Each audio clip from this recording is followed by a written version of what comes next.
รยาบรรณจริยธรรมกฎหมายบอกว่าให้มีคณะกรรมการจริยธรรมที่มาตัดสินแต่กฎหมายไม่ได้เขียนละเอียดว่าไอ้การมันมาจากไหนไอ้ตัวเนี้ยแต่เขียนแค่บอกว่าให้กสทช.ส่งเสริมให้เกิดการลงกลุ่มเกี่ยวกับวิชาชีพแล้วก็มีงานจริยธรรมที่บอกเพราะฉะนั้นมันก็คือมันก็ต้องออกแบบว่ายังไงดีนะคะก็จะกลับไปที่บายเมื่อสักครู่นี้แล้วค่ะว่ามันมีการออกแบบที่ได้อ่อนสุดกลางสุดเข้มสุดซึ่งเข้มสุดเนี่ยส่วนตัวก็ไม่เห็นด้วยอยู่แล้วก็มันคิดว่าไม่น่าจะไม่เวิร์กนะคะแต่อ่อนสุดหลายคนก็บอกว่าไม่เวิร์กเหมือนไม่ทำอะไรเลยจนตอนนี้ก็เลยต้องหาโมเดลที่มันกลางนิดนึงแต่ว่าก็ให้สำนักงานร่างอยู่นะคะแล้วก็บอร์ดเองก็คุยกันอยู่ยังไงเดี๋ยวถ้ามีตุ๊กตาออกมาก็คงจะมาคุยกับท่านแต่ไม่ว่าตุ๊กตาอะไรจะออกมาอย่าเพิ่งตกใจนะคะเพราะมันเป็นเรื่องใหม่แล้วมันอาจจะแบบไม่ดีก็ได้แต่ว่ามันอาจจะต้องมีตุ๊กตามาสักตัวไม่งั้นเราก็อาจจะมุ่งไปไหนไม่ได้แต่ว่าท้ายที่สุดแล้วมันต้องกลับไปตัดสินใจกันอีกในบอร์ดแต่ว่าท่านก็ต้องอยากให้เราตัดสินใจลำพังก็ดีแล้วที่จะไม่เห็นด้วยหรืออะไรนั่นแสดงเจตจำนงไปเลยค่ะสุดท้ายจะได้หาจุดที่มันรับกันได้ถ้ามันหาไม่ได้จริงเลวร้ายสุดก็คือเป็นแบบนี้ค่ะก็คือเป็นแบบนี้ถ้าคิดว่ามันไม่มีอะไรเลวร้ายไปกว่านี้แล้วก็คือที่สิ่งที่เป็นแบบนี้สิ่งที่เราพยายามจะทำออกแบบมาใหม่ที่กสทช.พยายามออกแบบร่วมประชาสังคมอย่างที่สุดต้องให้ดีกว่านี้ถ้ามันเลวร้ายกว่านี้ก็อย่าออกแบบเราก็ช่วยถือหลักอย่างนั้นไว้ก่อนแล้วกันซึ่งอย่างที่บอกมันก็ยังไม่เห็นรูปธรรมที่ชัดเจนเดี๋ยวจะบอกอีกทีนะคะแต่เรื่องอะไรที่มันผิดกฎหมายอย่างเช่นผิดอย.ในส่วนตัวที่ว่าต้องจัดการคือยังไงต้องลงแบบเข้มแข็งก็พยายามผลักดันให้กสทช.จัดการก็ช้าเหลือเกินอย่างที่บอกเรื่องที่ควรจะจัดการก็ช้าจะจัดการเรื่องที่ไม่ควรจัดการมันจะกลับไปลำบากอยู่เรื่อยค่ะเพราะฉะนั้นเรื่องไหนที่ผิดกฎหมายชัดเจนแล้วลุยเลยนะคะแล้วโฆษณาเนี่ยมันไม่ได้เป็นเรื่องของสิทธิเสรีภาพสื่อว่ามันเป็นการแสวงหากำไรมันเป็นการเอาเปรียบผู้บริโภคเพราะฉะนั้นเนี่ยไม่ต้องมาติดในเรื่องสิทธิเสรีภาพมากมายนะคะโดยเฉพาะโฆษณาอาหารยาผลิตภัณฑ์สุขภาพนะคะแต่ว่าโอเคเรื่องข่าวพอความคิดเห็นอย่างเงี้ยมันโอเคละเอียดอ่อนมันอาจจะฟันธงขาวดำไม่ได้ต้องใช้กระบวนการในอลอกใช้โซลูชันใช้จริยธรรมมาว่ากันค่ะขอบคุณค่ะคุณนิวัฒน์จะเสริมก่อนนะคะก่อนที่จะมาที่ตัวอย่างสามท่านคือพอดีได้ยินคุณสุวิทย์โฆษณาเพื่อเกิดสิทธิเสรีภาพในการแสดงความคิดเห็นผมก็เลยอยากจะแชร์ให้ฟังว่าสมาชิกผมเนี่ยเขาบอกว่ามันเป็นสิทธิเสรีภาพในการแสดงความคิดเห็นคือไปกำกับเขามากเนี่ยเขาบอกอะไรทำไมพูดไม่ได้ทำไมฉันนำเสนอแบบนี้ไม่ได้คือคนไทยรับไม่ได้หรือไม่รู้ว่าแต่เป็นเรื่องสิทธิเสรีภาพในการแสดงความคิดเห็นอันนี้ก็คือหน้าที่ของสมาคมที่จะต้องทำนะครับแต่อยากให้หน่วยงานรัฐมองว่ามันเป็นสิทธิเสรีภาพในการแสดงความคิดเห็นถ้าปีนี้จนถึงเรื่องมาตรา37สมาโฆษณาจะถูกกำกับดูแลโดยกฎหมายข้อห้ามเยอะอยู่แล้วและในอดีตเนี่ยเหมือนจะถูกตัดสินโทษประหารชีวิต2 ครั้งกฎหมายฉบับหนึ่งก็โดนทีหนึ่งกฎหมายฉบับหนึ่งก็โดนทีในแง่ของกสทช.เนี่ยผมอยากเห็นกฎหมายที่กำกับดูแลในฐานะที่มันดูแลสื่อจริงๆเอาเปรียบผู้บริโภคปล่อยสคบไปอันนี้คือความเห็นผมทำผิดพรบยาก็พรบยามันก็มีบทที่เกี่ยวข้องกับการควบคุมโฆษณายาอยู่แล้วก็ใช้พรบนั้นทำโทษไปเครื่องสำอางผมว่ามันมีกฎหมายที่ลงโทษอยู่แล้วกสทช.อย่าพูดเรื่องห้ามโฆษณาเอาเปรียบผู้บริโภคเพราะถ้าพูดแบบนี้นี่ผมก็โดน2 ฉบับอะไรประมาณนั้นเพราะฉะนั้นแล้วถามผมว่าจะไปเขียนกฎหมายยังไงผมไม่รู้ต้องให้ผู้เชี่ยวชาญกฎหมายแต่พูดแบบนี้ก็อีกเพราะผู้เชี่ยวชาญกฎหมายเขียนที่ไรก็ซ้อนกันทุกทีก็ไม่รู้จะยังไงนะครับแต่ฝากความเห็นขอบคุณค่ะเสริมนิดนึงที่เวลาพูดว่าโฆษณาที่สิ่งที่ว่าเขาไม่เห็นเนี่ยนี่คือหมายถึงที่มันเป็นว่าอาหารยาผลิตภัณฑ์สุขภาพข้อที่จริงนะคะแต่ว่าถ้าเป็นเทสเป็นรสนิยมอะไรเงี้ยโอเคแต่ก็กำกึ่งเราต้องแยกที่ผ่านมาเวลาเราโฆษณาเราเน้นอาหารยาผลิตภัณฑ์สุขภาพอันนี้ชัดเจนว่ามันต้องได้รับอนุญาตจากอย.ก่อนจะโฆษณาได้ถ้าไม่ได้รับอนุญาตเลยคือก็ผิดนะคะแต่โอเคโฆษณาอย่างอื่นที่มากไปกว่าอาหารยาผลิตภัณฑ์สุขภาพก็คือแพทย์อะไรพวกนี้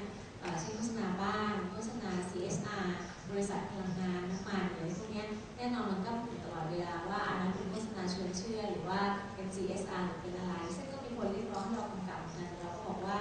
มันก็ผิดมากเลยนะมันก็ยังไม่ผิดกฎหมายอันนี้อาจจะเป็นที่อาจารย์นิวัฒน์ว่าอาจจะเข้าข่ายเสรีภาพในการแสดงออกนะคะเช่น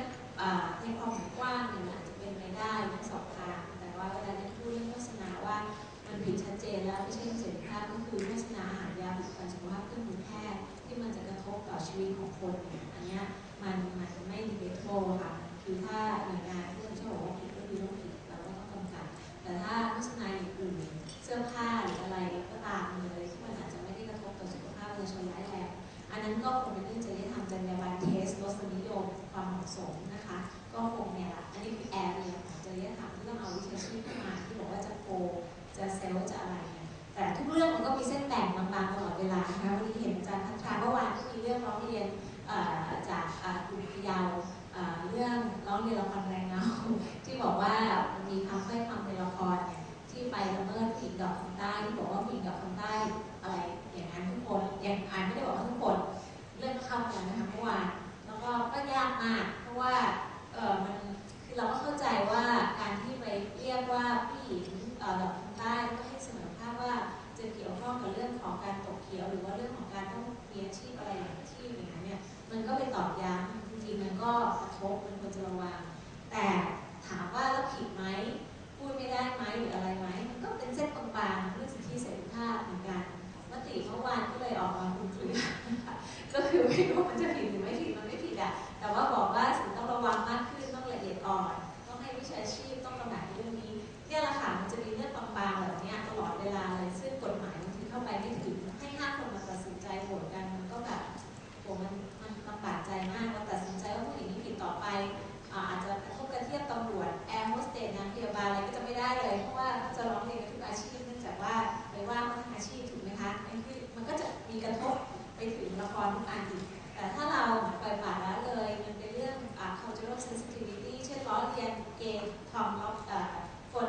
กะเหรี่ยงพม่าอะไรเงี้ยมันก็ดูเหมือนไปดูถูกเขาเลยตลอดเวลาไอ้เส้นแบ่งระหว่างเนี่ยเสรีภาพกับความรับผิดชอบความละเอียดอ่อนเนี่ยมันหาเส้นแบ่งยากมากแล้วถ้าให้กสทช.ตัดสินเอากฎหมายเป๊ะๆมันจะไม่ได้คำตอบเรื่องนี้มันอาจจะต้องโยนกลับไปให้วิชาชีพแล้วทำโค้ดออกมาที่ละเอียดคำโค้ดกันเองแบบละเอียดนะคะไม่ใช่กฎหมายนะคะคำโค้ดว่ายังไงมันเป็นศิลปะยังไงมันพอจะได้ที่ไม่ถึงกับ indecent แต่ก็ไม่ถึงกับห้ามไม่ให้พูดหรืออะไรเงี้ยแล้วทางอย่างอังกฤษยุโรปอะไรแสดงว่าจะมีเรื่องศาสนาการเอาไม้กางเขนมาล้อเลียนอะไรก็ละเอียดอ่อนนะของเราก็ทุกเรื่องเพศศาสนาอะไรแต่ถ้ากสช.ไปห้ามอาจจะห้ามไปล้อเลียนเกย์เลสเบี้ยนคนพิการก็จะหาว่าห้ามไปล้อเลียนนักการเมืองทหารตำรวจอะไรด้วยทุกรายเป็นหมดแต่ประเทศไทยมันมักจะสลับกันสื่อเนี่ยมักจะไม่กังวลเวลาไปล้อเลียนคนที่ต่ำเรื่องมีน้อยอำนาจล้อเลียนคนพม่าล้อเลียนคนพิการสื่อจะไม่ลังเลที่จะล้อเลียนแต่โอเคถ้าเราจะล้อเลียนคนมีอำนาจเรากลัวทันทีเนี่ยมันกลับมาลำบากนะคะแต่ถ้าเราออกกฎมาว่าห้ามล้อเลียนก็จะใช้ผลกับทุกอาชีพเนี่ยมันก็จะลำบากเหมือนกันอันนี้มันเป็นความยากในแอเรียมากๆในการกำกับดูแลบริบทในเชิงแต่ละประเทศที่ชัดเจนด้วยนะคะย้อนกลับมาคำถามเมื่อสักครู่นี้ที่ถามถึงตัวอย่าง so he asked the three of you on the example of having advertisement on commercial on free TV in Thailand for example do we have the same case that selling of medicine or yes juice or Viagra for example on free TV do you have this kind of cases can I start with Brian yes certainly a couple of points the self-regulation system for advertising in Australia is primarily focused on taste and decency. So our code of ethics and the issues that we look at are around the issues of taste and decency according to prevailing community standards. Issues about therapeutic goods, going back a step, taste and decency issues are a self-regulatory system. Issues around therapeutic goods, it is a co-regulatory system through a government body which has a therapeutic goods code and there's a therapeutic goods complaints administration process for that. So they obviously need to provide substantiation and demonstration of the efficacy of the claims they make, whereas the normal advertising that the Advertising Standards Board would consider is issues of taste and decency. So there are separate processes for certain elements, and therapeutic goods is one of those where there is a co-reading system for that particular product. And we would look at an ad for a therapeutic good if there was sexualised images or those sort of issues in terms of the content of the advertisement, not so much the efficacy or the credibility of the product itself. Thank you, Brian. Chris? If I may, this might be the last opportunity I get to speak, just pick up very quickly on a couple of things that have been mentioned. I get the impression over the last day or two that there is a resistance slightly among practitioners to self-regulation. And that, in a sense, as somebody who comes in from outside, while I said that obviously self-regulation, co-regulation, statutory regulation depends on your current situation and circumstance and politics, the resistance to self-regulation is in itself a little bit, as an outsider, of concern that the industry does not want to take responsibility for its own future, its own destiny. When it works well, self-regulation is a very, very good mechanism of ensuring compliance. It's cheaper, you take responsibility, you're directly answerable to those you serve, and you don't have a heavy hand of state in between. Now, there are many reasons why you might not want to go to self-regulation, but I would challenge the practitioners, whether it's advertisers, broadcasters,